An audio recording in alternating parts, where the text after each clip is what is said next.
आज के इस गहन चर्चा में एक ऐसे विषय पर बात होने वाली है जो पहली नजर में शायद इतिहास या धर्म का एक सामान्य पन्ना लगे। सही कहा। लेकिन जब इसकी गहराई में उतरा जाए तो पता चलता है कि ये असल में इंसान, प्रकृति और सर्वाइवल मतलब जीवन बचाए रखने की एक बहुत ही अद्भुत कहानी है। बिल्कुल। अक्सर जब किसी प्राचीन जगह का जिक्र होता है तो जहन में बस पुरानी ईंटें, पत्थर या कुछ मूर्तियां आती हैं। हाँ एकदम। लेकिन आज का हमारा विषय उत्तर प्रदेश के सहारनपुर जिले में स्थित शाकुंभरी देवी का मंदिर है। ये कोई आम ढांचा नहीं है। असल में ये एक ऐसी जगह है जहां आस्था, इकोलॉजी यानी हमारा पर्यावरण और ग्रामीण अर्थव्यवस्था आपस में इतनी खूबसूरती से गुंथे हुए हैं कि उन्हें अलग करके देखा ही नहीं जा सकता। इस विस्तृत विश्लेषण का मकसद सिर्फ ये जानना नहीं है कि ये मंदिर कहाँ है या कब बना। जी। मुख्य लक्ष्य ये समझना है कि कैसे पहाड़ों की तराई में बसा एक छोटा सा भौगोलिक स्थान सदियों से इंसान की सबसे बड़ी जरूरतों का एक जीता जागता केंद्र बना हुआ है। चलिए इस विषय की परतों को खोलते हैं और समझने की कोशिश करते हैं कि आखिर इस शांत सी जगह ने ऐसा कौन सा रहस्य छुपा रखा है जो आज की आधुनिक दुनिया के लिए भी एक बहुत बड़ा सबक है। ऐतिहासिक स्थानों का सबसे आकर्षक पहलू यही होता है कि वे अपने समय की चुनौतियों और उनके समाधानों को कहानियों के रूप में सहेज कर रखते हैं। सही बात है। शाकुंभरी देवी का ये मंदिर केवल पूजा पाठ का एक बंद कमरा नहीं है। बिल्कुल नहीं। ये इंसान और कुदरत के बीच के उस गहरे रिश्ते का एक भव्य प्रतीक है जिसे समय समय पर आस्था के माध्यम से दोहराया जाता है। और आज की इस चर्चा में ये देखना सच में बहुत दिलचस्प होगा कि कैसे शिवालिक के पहाड़ियों के बीच बसा ये स्थान सदियों से खाद्य सुरक्षा, प्राकृतिक संपदा और एक पूरी ग्रामीण जीवन शैली को खामोशी से चला रहा है। किसी भी स्थान की असली अहमियत सिर्फ उसके पुराने होने से तय नहीं होती। हाँ, बल्कि इस बात से तय होती है कि वो अपने आसपास के समाज, वहाँ के लोगों और पूरे पर्यावरण को किस तरह से जीवन दे रहा है। बिल्कुल सही दिशा में जा रहे हैं हम।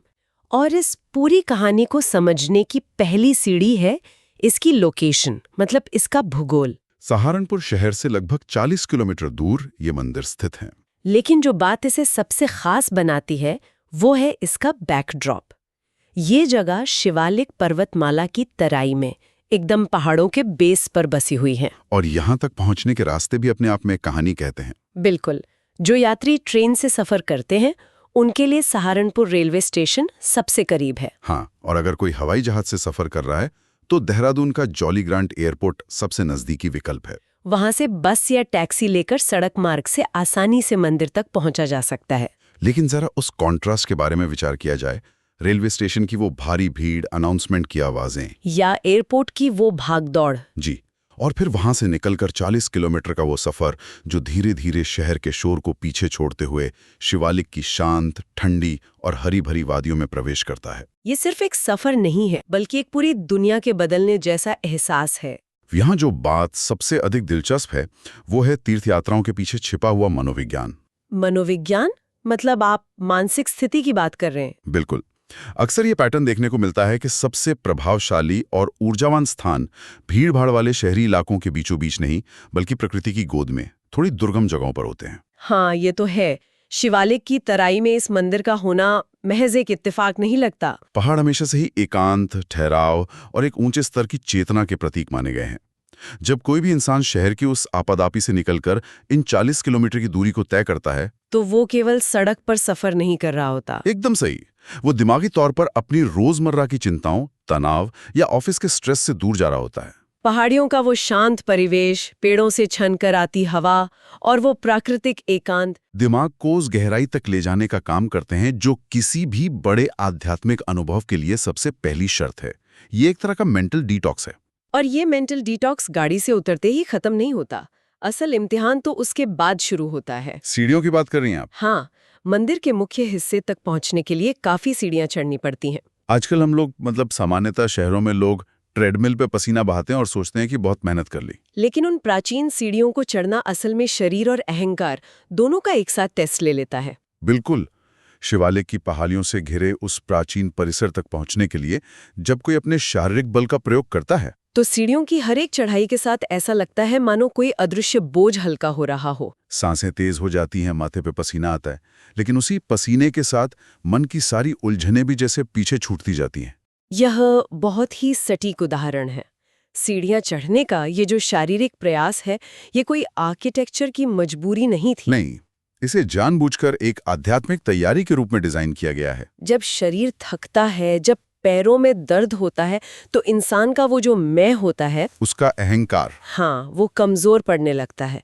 ये मेहनत इंसान को अंदर से विनम्र बनाती है। सुविधाओं से निकलकर जब कोई हाँफते हुए मंदिर के मुख्य प्रांगण में कदम रखता है तो उस थकान के बाद जो शांति महसूस होती है वो बहुत गहरी होती है। ये उस पुराने फलसफे का हिस्सा है कि बिना थोड़ी सी तपस्या के या बिना खुद को थोड़ा सा कष्ट दिए कोई भी कीमती चीज आसानी से नहीं मिलती। एकदम सही बात है। यहाँ यह विषय और भी ज्यादा रोचक हो जाता है जब हम इन सीढ़ियों को चढ़कर उस कहानी तक पहुंचते हैं जिसके नाम पर इस पूरी जगह का वजूद टिका है। शाकुंभरी देवी की पौराणिक कथा। बिल्कुल। हिंदू पौराणिक कथाओं में अक्सर चमत्कारों की बहुत सी कहानियां मिलती हैं, लेकिन ये कहानी बिल्कुल अलग है। कथा के अनुसार एक समय ऐसा आया जब पृथ्वी पर भयानक अकाल और सूखा पड़ गया। पानी सूख गया, जमीन बंजर हो गई और जीवन पूरी तरह से खतरे में आ गया। ऐसे खौफनाक समय में देवी दुर्गा के अवतार के रूप में मां शाकुंभरी सामने आईं। अब सोचने वाली बात यह है कि जब हम किसी देवी या देवता के अवतार की बात करते हैं तो अक्सर दिमाग में अस्त्र शस्त्र, राक्षसों का वध या आसमान से सोने की बारिश जैसे दृश्य आते हैं। लेकिन यहाँ ऐसा कुछ नहीं हुआ। देवी ने अवतार लिया और लोगों को बचाने के लिए क्या दिया? शाक सब्जियां। जी हाँ, हरी सब्जियां और वनस्पतियां। इसी शाक को प्रदान करने के कारण उनका नाम शाकुंभरी पड़ा। ये अपने आप में कितना अजीब और कितना जमीनी लगता है ना कि दुनिया का सबसे बड़ा चमत्कार महज कुछ सब्जियां थी। बिल्कुल।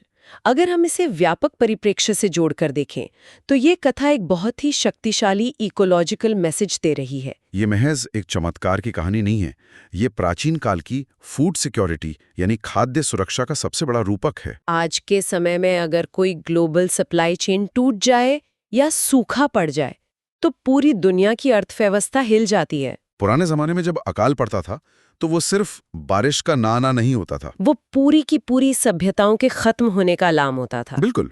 उस समय का समाज पूरी तरह से खेती और प्रकृति के भरोसे था।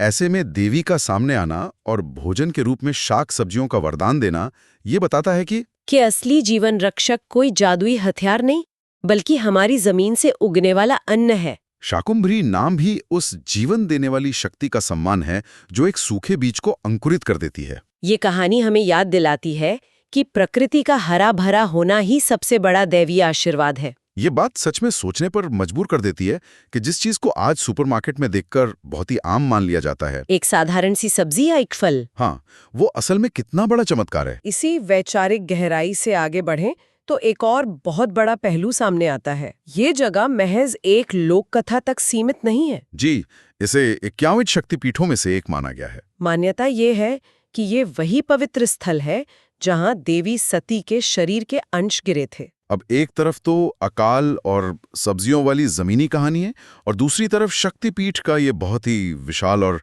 ब्रह्मांडीय दर्जा। ये दर्जा इस जगह को एक लोकल मंदिर से उठाकर किसी बहुत बड़े नेटवर्क का हिस्सा बना देता है। बिल्कुल, और शक्तिपीठ शब्द अपने आप में एक बहुत गहरी अहमियत रखता है। जब किसी जगह को शक्तिपीठ मान लिया जाता है तो वो एक साधारण भौगोलिक सीमा से आजाद हो जाती है। इसे इस तरह समझा जा सकता है कि पूरे भारतीय उपमहाद्वीप में फैले ये 51 शक्तिपीठ असल में एक आध्यात्मिक पावर ग्रिड की तरह काम करते हैं। देवी सती के शरीर के अंशों के गिरने की मान्यता एक बहुत ही खूबसूरत धागा है जो अलग-अलग भाषाओं, संस्कृतियों और राज्यों को एक ही विश्वास में पिरो देता है। जब कोई भक्त शिवालिक की इस तराई में आता है तो वो सिर्फ एक स्थानीय जगह के दर्शन नहीं कर रहा होता, वो उस विशाल आध्यात्मिक नेटवर्क से जुड़ जाता है जो पूरे उपमहाद्वीप में फैला है। ये इस बात का प्रतीक है कि ऊर्जा एक ही है, बस उसके केंद्र अलग-अलग जगह पर मौजूद हैं। ये दर्जा इस शांत सी जगह को शक्ति पूजा के एक बेहद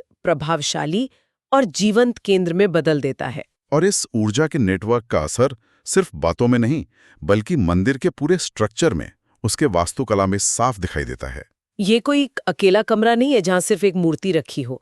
पूरा का पूरा परिसर एक आध्यात्मिक बस्ती जैसा महसूस होता है। मुख्य मूर्ति माँ शाकुंभरी की है, जो पूरे प्रांगण का केंद्र है। लेकिन उसी परिसर के अंदर भगवान शंकर के साथ साथ अन्य देवी देवताओं के मंदिर भी मौजूद हैं। इसके अलावा थोड़ी ही दूरी पर बाला सुंदरी देवी का मंदिर भी है, जो आने वाले लोगों के लिए एक और बड़ा आकर्षण है। ये देखकर लगता है जैसे अलग अलग तरह की ऊर्जाओं ने एक ही जगह पर अपना घर बना लिया हो। कोई एक शक्ति किसी दूसरी शक्ति को काट नहीं रही है, बल्कि सब मिलकर एक पूरा इकोसिस्टम बना रहे हैं। ये जो अलग अलग मंदिरों का एक साथ होना है, ये भारतीय दर्शन की सबसे बड़ी खासियत को दिखाता है। सबको साथ लेकर चलना। बिल्कुल। मुख्य प्रतिमा मां शाकुंभरी की है, जिन्हें पालन और पोषण का प्रतीक माना गया है। उनके साथ भगवान शंकर का होना बहुत ही अर्थपूर्ण है। शंकर, जो कि बदलाव और संहार के देवता हैं, उनका पालन करने वाली देवी के साथ होना प्रकृति के उस बैलेंस को दिखाता है जहां जन्म मरण दोनों साथ साथ चलते हैं। इसके साथ ही बाला सुंदरी देवी और अन्य देवताओं की मौजूदगी इस पूरे परिसर को एक संपूर्ण आध्यात्मिक अनुभव बना देती है। इंसान का मन बहुत ही जटिल होता है। कभी उसे पोषण चाहिए, कभी उसे अपने डर से लड़ने की शक्ति चाहिए, और कभी उसे बस एक शांति का एहसास चाहिए। ये पूरा परिसर इंसान की इन अलग अलग मानसिक और भावनात्मक जरूरतों को एक ही जगह पर पूरा करता है। ये विविधता में एकता का एक बहुत ही शानदार उदाहरण है। आस्था, वास्तुकला और प्रकृति की इस गहरी बातचीत के बाद एक ऐसा पहलू भी है जो इस पूरी शांत और एकांत जगह को अचानक से एक मेले में बदल देता है। साल में 2 बार लगने वाला नवरात्रि का मेला। जी, और ये कोई छोटा मोटा आयोजन नहीं है। पूरे उत्तर भारत से लोग यहाँ खींचे चले आते हैं। जरा उस नज़ारे की कल्पना की जाए।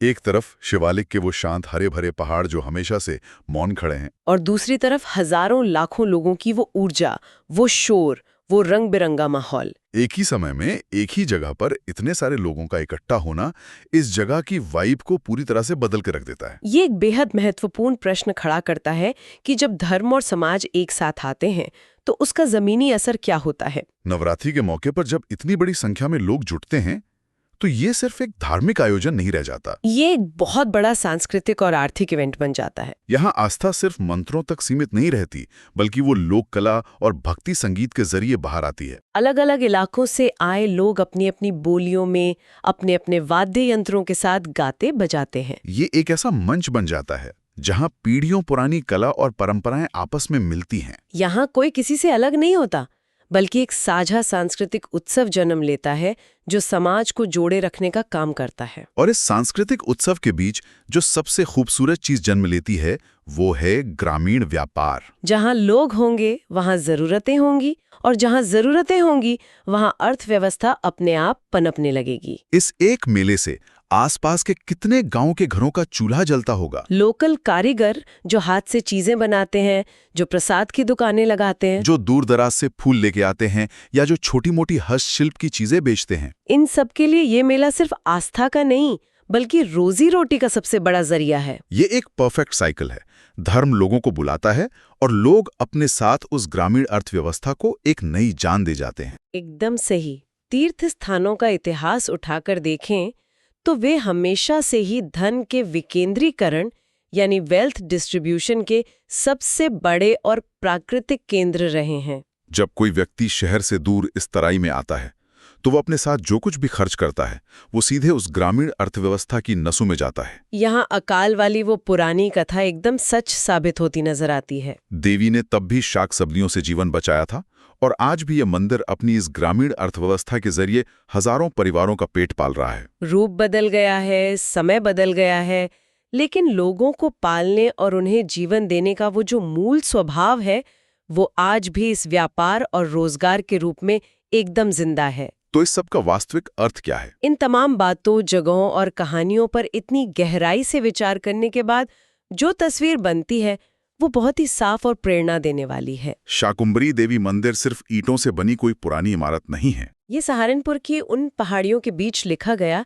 एक ऐसा महाकाव्य है जो इंसान की सबसे गहरी जरूरतों को आवाज देता है। ये इस बात का प्रतीक है कि जब दुनिया में सब कुछ सूख रहा हो तब भी एक उम्मीद बाकी रहती है।